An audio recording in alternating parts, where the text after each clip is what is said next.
Hello beading community. It has been a while. I am sorry for the delay on this video, but here it is.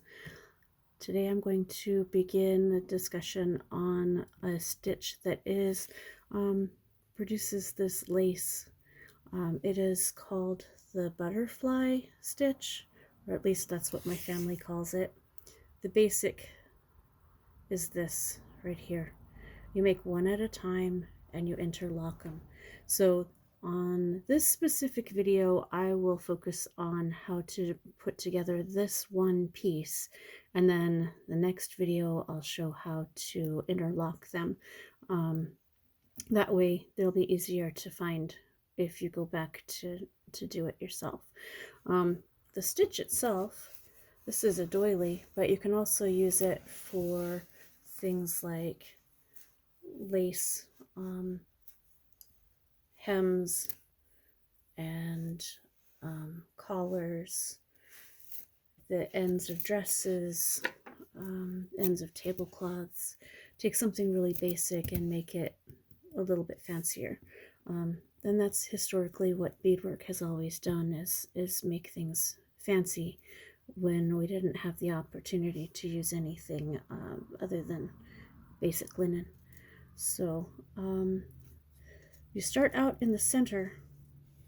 There's a center circle. Pull it up here where it can be seen. There's a center circle here. So I start out with a ring of beads. Oh, and today I'm using sharp number 12s and Nemo thread.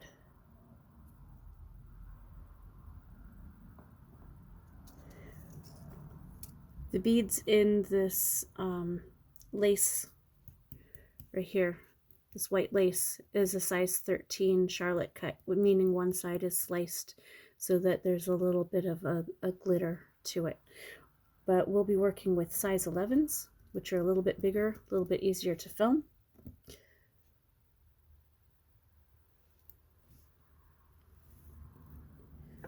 And I promise I will be working with how to get these cameras easier to deal with, because that is not something that's yet in my wheelhouse. I'll keep working on it though. Okay, so we start with this line of beads right here.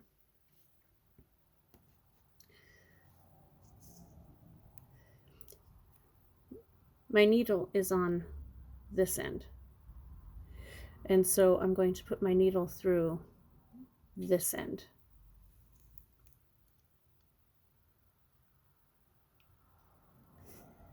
So that I have a full circle of beads.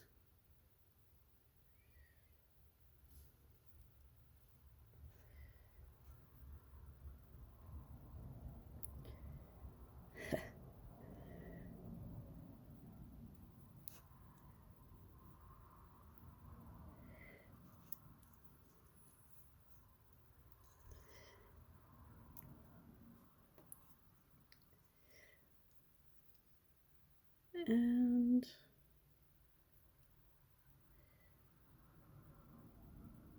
have the tail here, and the needle's on this end. So we're going to complete a full circle.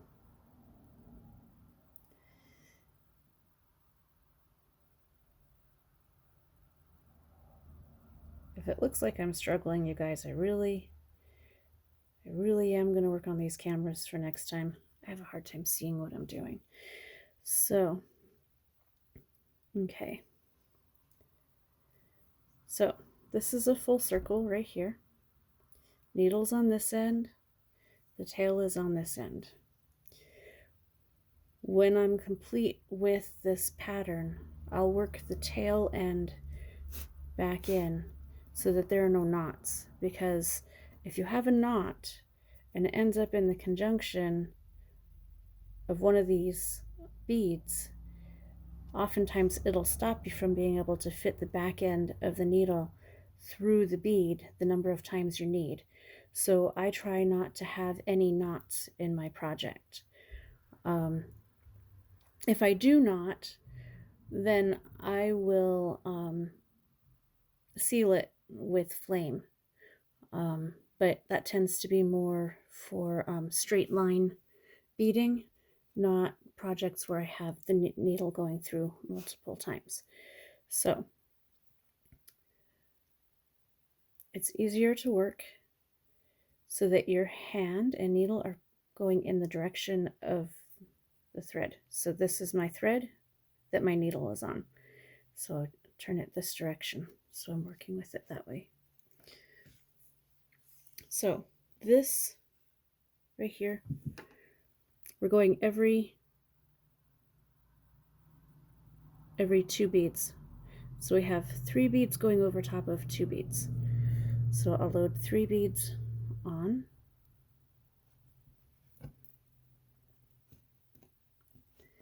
And you can change these numbers once you're used to this stitch to make the lace pattern bigger or smaller. You probably don't want to get much smaller than this, but you can get a little smaller.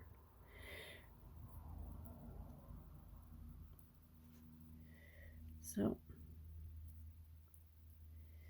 we have 2 beads, 3 beads.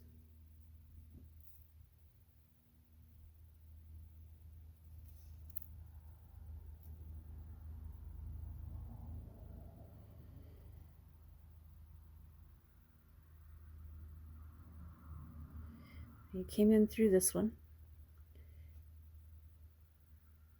skip 2 beads,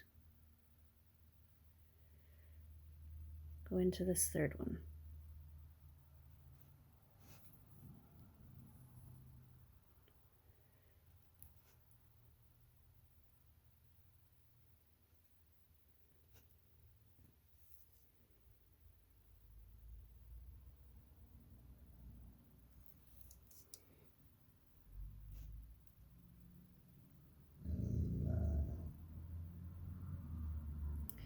So thread is right here, skip 2 beads,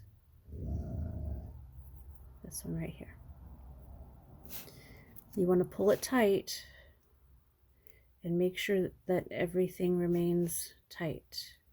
As you can tell, when I'm pulling on it, I'm holding on to the tail.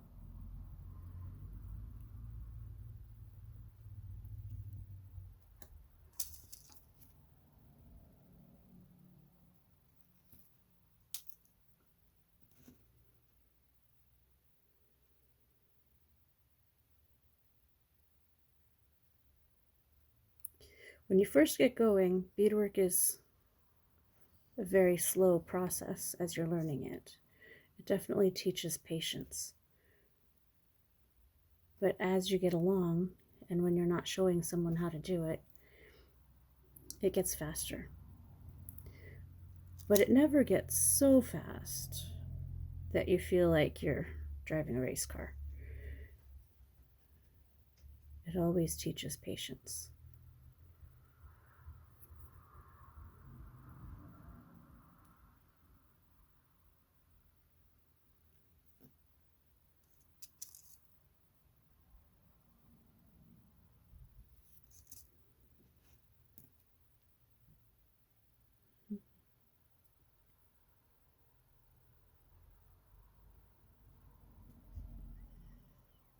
Okay, so this is our final one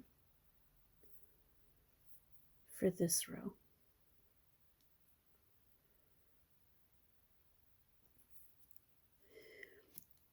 So the next row starts at the top of the row we just finished.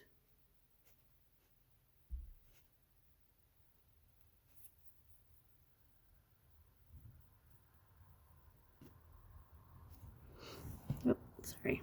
Bring it back up here.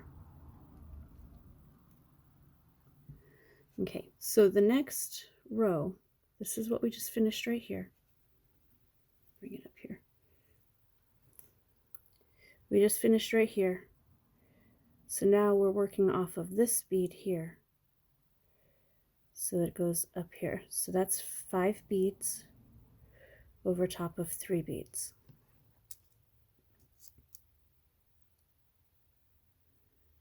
So grab the 5 beads.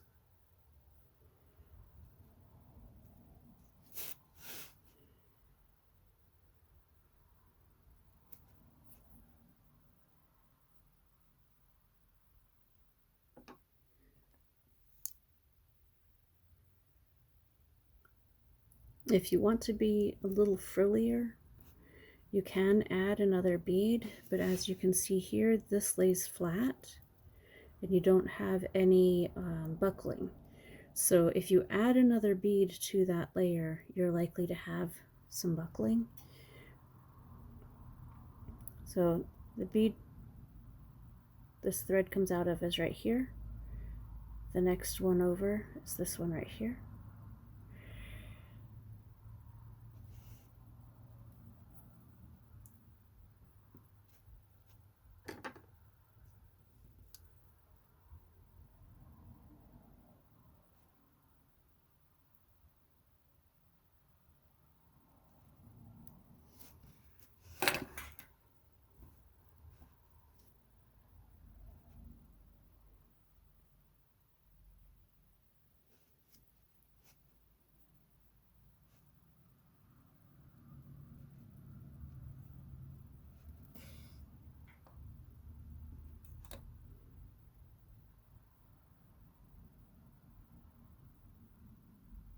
Mm-hmm.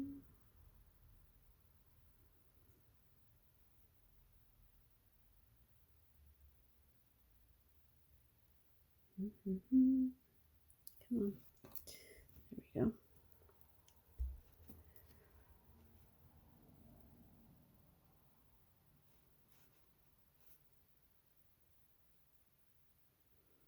And I do usually sit and bead in front of TV or with music on, but I hear a rumor that that can get you in trouble with YouTube, so we'll just keep it quiet because I don't have any copyrights.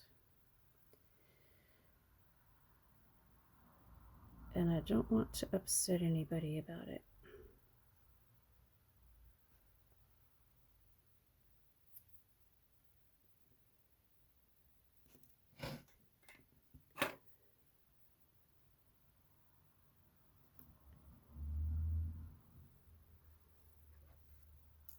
Okay, so this is going to be the final one for this row. And we have one more row. So we are almost done.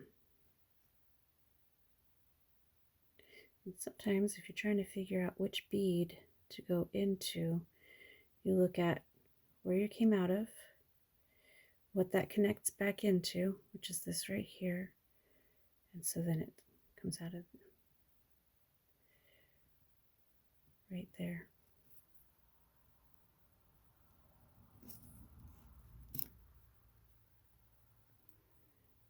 And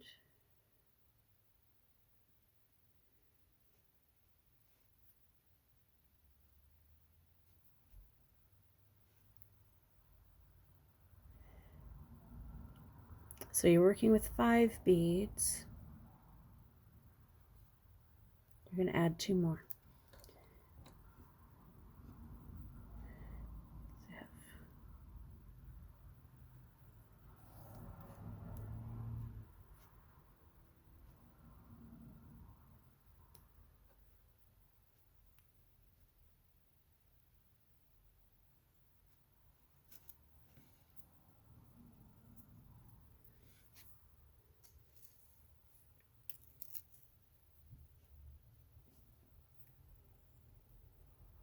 I always tie off my ends of my beads so I don't lose them. This is an expensive proposition to suddenly discover that you're carrying around a string of beads that aren't there anymore because they fell off.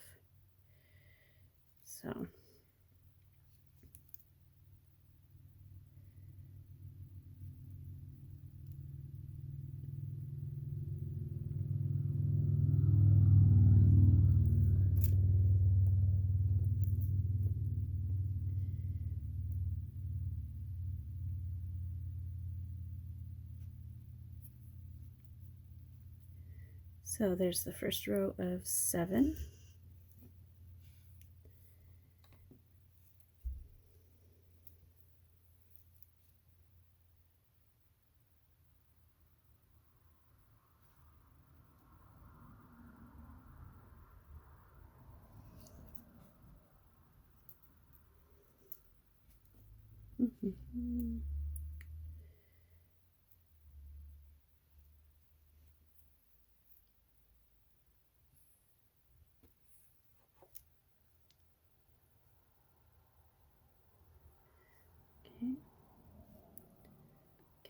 tail out of the way.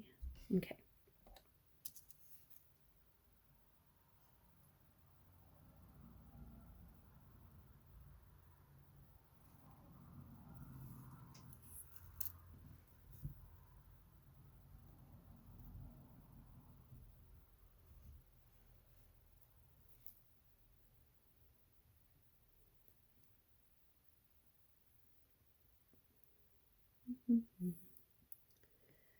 Let's see. Come back here. Ha. Okay.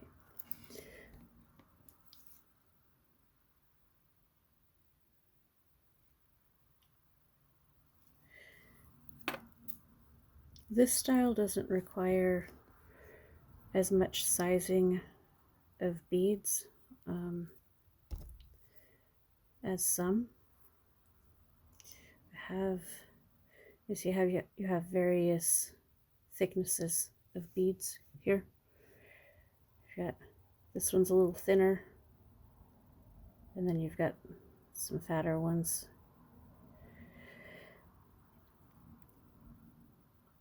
Some people want everything to be uniform, and so they'd go through and size their beads. They wouldn't just pull them all off. They would go by what size they're working with. Not just size 11, but whether they're using the same width of bead or not. And that's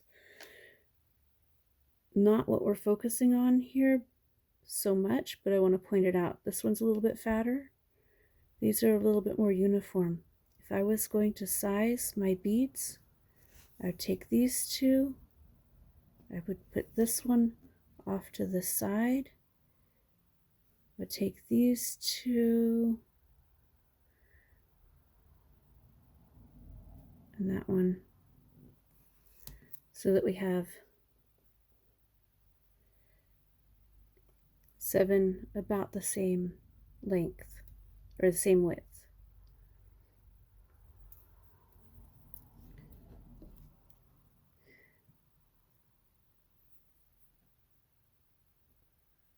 And then bead with it there.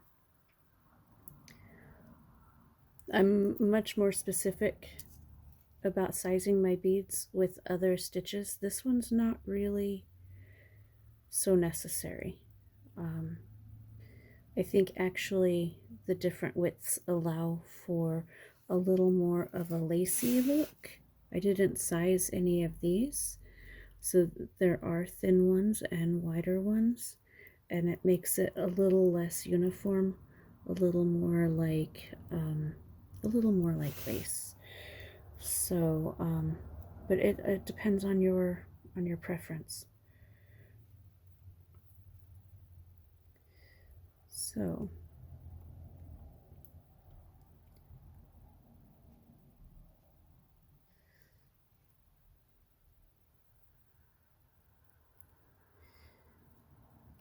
I'm going to wind this around a few more times with the thread so that it makes it a solid hold. And I will do the same with this, but otherwise, that is a complete unit right there. So, if you have any questions, put your comments down below and I will do my best to answer your questions. And the next video will discuss the placement and how to actually work with these individual units. I've got 3 placed here, but obviously we don't just connect them like that. There are connection units. So let me know if you have any questions. Also let me know if you have a specific stitch you would like me to cover. I don't know all of them, but I know quite a few. And the ones I don't know, I have resources to go find out about. So thank you very much. You guys have a good day.